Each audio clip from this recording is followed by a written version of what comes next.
For those asking how I approach the stock market, here's a 1-minute crash course. I use Webull for options trading. If you don't already have it, download it and let's get started. Now, go to the search tab on the app and look up the company you're interested in.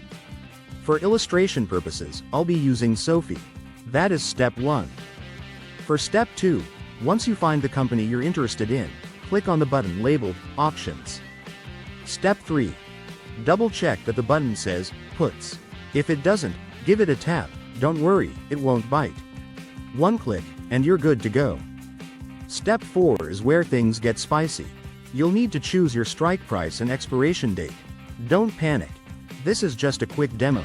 If you need a deeper dive, there are books, courses, and even my subscription plan for one-on-one tutoring on my website.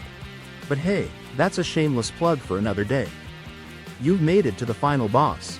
Here's the deal. Make sure you're selling the put, not buying it, and double-check your account has enough cash to cover 100 shares. For example, if you pick $13, you'll need $1,300 ready to roll. The term cash-secured puts should have been your hint, but hey, better safe than sorry. Once you're all set, hit sell, and voila! You've just sold your first cash-secured put like a pro. Party popper, not much, but you would have made $6 in 3 days if this trade goes your way.